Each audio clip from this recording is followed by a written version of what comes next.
sosial. Jadi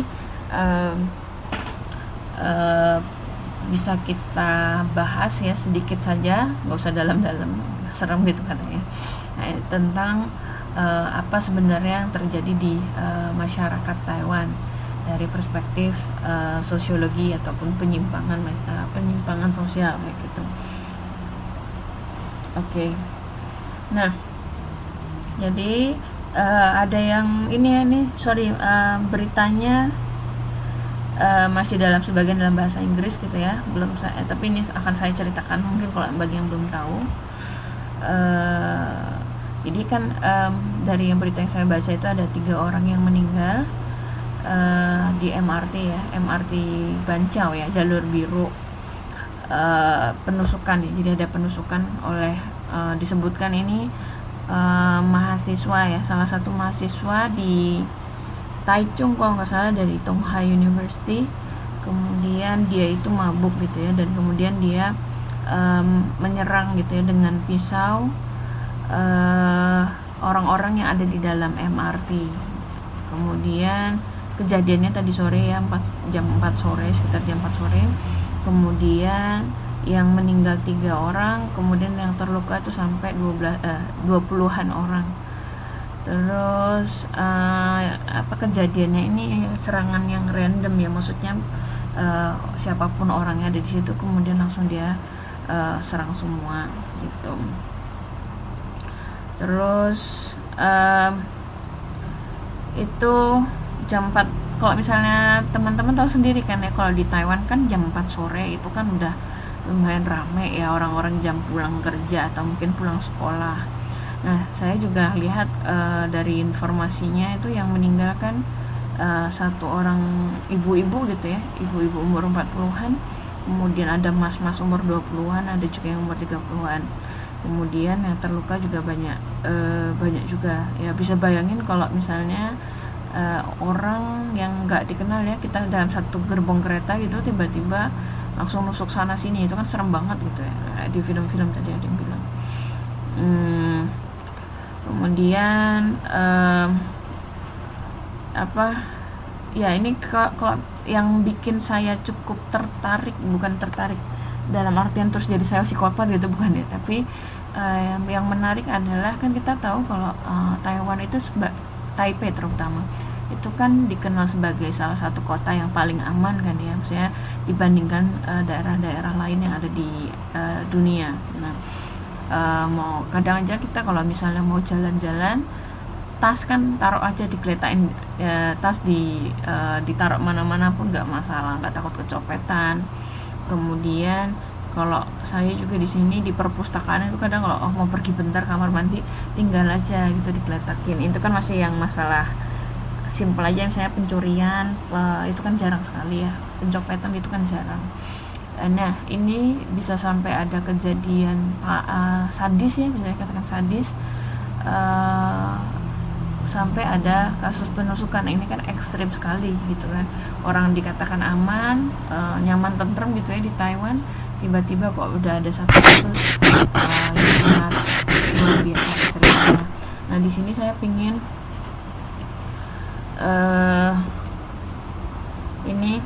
mendiskusikan dengan teman-teman nih, kira-kira apa sih yang penyebabnya orang tersebut gitu ya, si pelaku tersebut itu melakukan tindakan seperti ini, dilihat dari konteks sosiologi nih. Kira-kira menurut teman-teman bagaimana?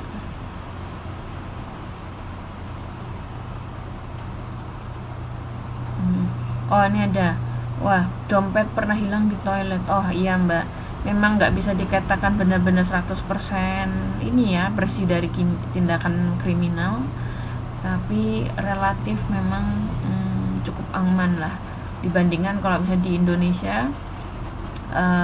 Saya udah kebiasaan di sini nyaman gitu ya, tiba-tiba kalau di Indonesia agak lupa kalau misalnya kalau pakai saya kan sering pakai tas ransel, apalagi kalau naik kendaraan umum itu kan agak bahaya ya, bahaya copet maksudnya gitu.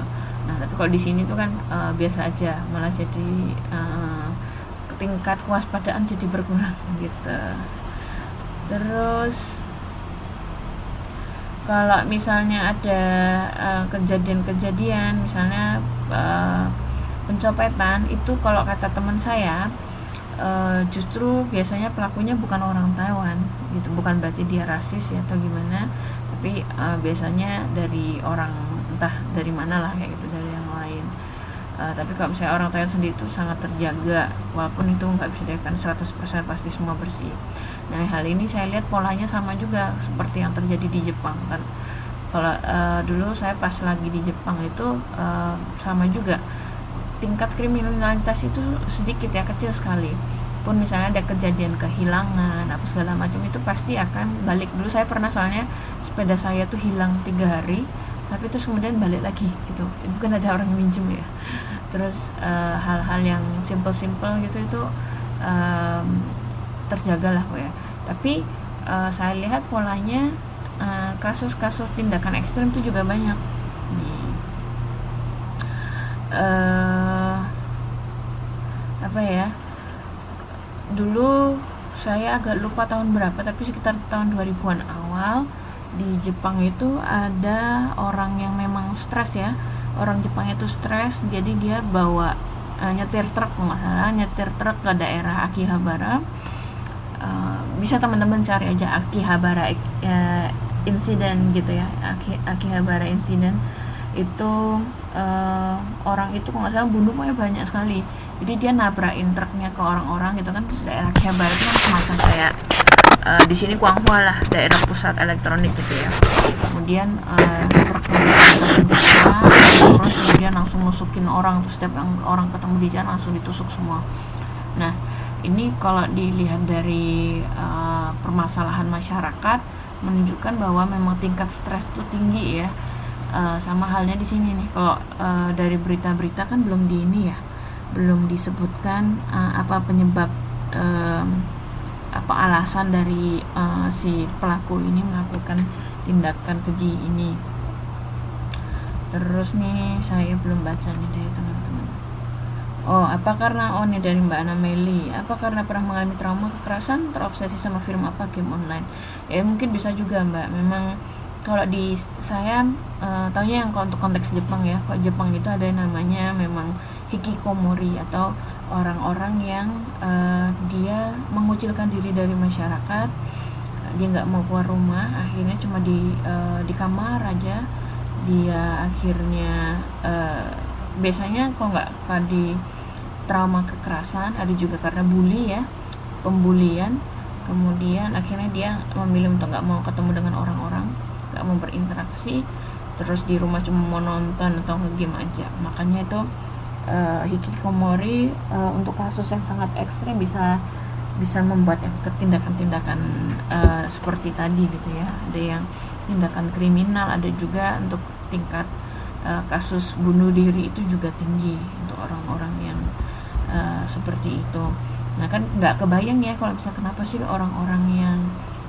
orang-orang dari negara maju kan kaya ya, misalnya negara-negara yang dikatakan maju dan modern kayak Jepang, kemudian Taiwan juga udah dikatakan cukup maju lah, tapi mengapa hal-hal seperti ini, yang kasus-kasus sadis ini malah ada. Kalau di Indonesia kan ada sih memang yang beberapa kasus pembunuhan, tapi nggak yang di benar-benar secara umum. Pernah nggak sih di Indonesia ada kayak tindakan semacam ini, orang yang stres terus kemudian pokoknya acak lah, ngebunuh acak secara acak.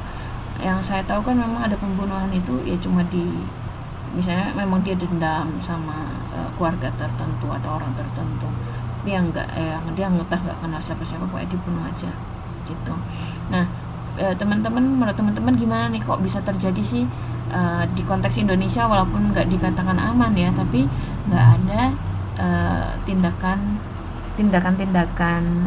kriminal sadis seperti itu, sementara di Taiwan, di Jepang itu malah ada. Dan kalau di Amerika tuh juga ada ya, sering malah tentang apa yang tiba-tiba orang datang ke sekolah gitu ya, kemudian langsung nembakin. Ada kalau salah dulu ada yang pernah di SD ya, anak-anak SD meninggal karena tertembak. Kemudian akhirnya si pembunuhnya itu bunuh diri juga. Nah, aduh mbak, jangan dipraktekkan. belum belum dipraktek, jangan dipraktekkan mbak. Tuh.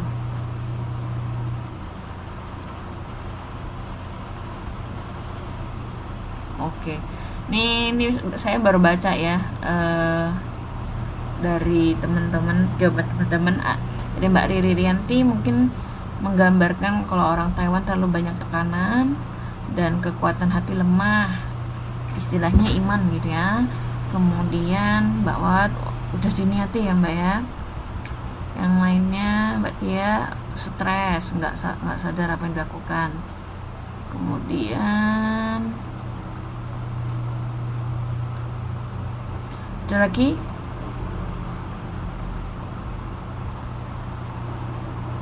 ya tiap negara punya ciri khas tindakan kejahatan sendiri. Ya mbak, makanya di sini saya ingin melihat ya dari fenomena ini, kira-kira apa sih yang membedakan gitu ya, antara satu negara dengan negara lain atau masyarakat yang satu dengan yang lain, kenapa bisa ada perbedaan pola-pola seperti itu gitu. Jadi kalau sosiologi itu kan mungkin lebih yang kasus-kasus normal ya, nggak sampai yang tindakan kayak gini. Kok ini cenderungnya memang nanti lebih ke kriminologi gitu. Tapi saya senang aja misalnya ketika teman-teman bisa mencoba latihan menganalisa ya, dari satu kejadian ini langsung mengira-ngira apa saja yang terjadi. Pengen terkenal, bikin sensasi, bisa juga gitu. Ada lagi yang mau berpendapat kenapa terjadi kasus ekstrem seperti ini?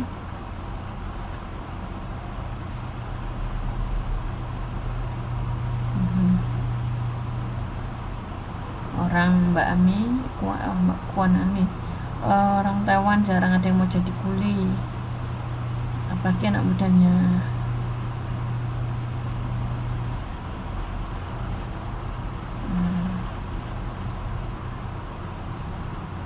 Kalau di Indonesia nggak banyak tekanan, rasa kekeluargaan masih kental. Oke. Yang lainnya ada lagi kira-kira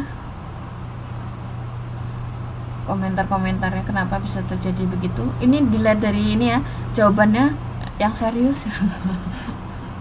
Kira-kira kalau dianalisa dari sosiologi seperti apa? Kelainan jiwa diperlukan dari pihak terdekat keluarga. Ya, kalau misalnya dikaitkan dengan pelajaran yang sudah kita dapatkan gitu ya, diskusi dari semester lalu, kira-kira apa? Trauma masa kecil, apalagi Mbak Awin Ma'alifah, kelainan jiwa temperamental gak dipedulikan, terutama dari pihak terdekat keluarga. Nah, itu bisa juga. Broken home, ya ada lagi. Psikopat apa nih mbak? Perilaku menyimpang ya, perilaku menyimpang. Terus apa lagi? Dari faktor agama gitu ya. Terus ada lagi.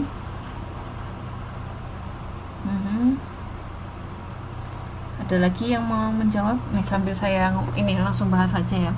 Jadi kan kalau teman-teman ingat kan, nilai dan norma itu salah satu fungsinya kan untuk menjaga keteraturan sosial gitu ya, menjaga harmoni lah istilahnya.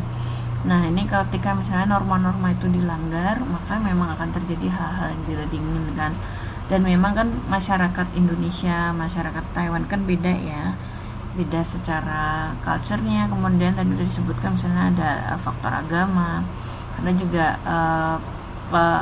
peranan agama di Indonesia dan di Taiwan itu berbeda. Kemudian dari sisi tantangan kehidupan sehari-harinya juga beda, itu tingkat stresnya juga beda.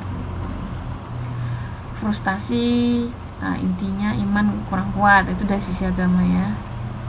Seharusnya mahasiswa dia terdidik dan tahu norma-norma. Ini saya jadi kaitkan dengan yang lain ya mbak ya. Untuk kasus lainnya kalau di Taiwan kan selain untuk masalah ini ya ekstrim ini, saya teringat dengan satu kasus, ada namanya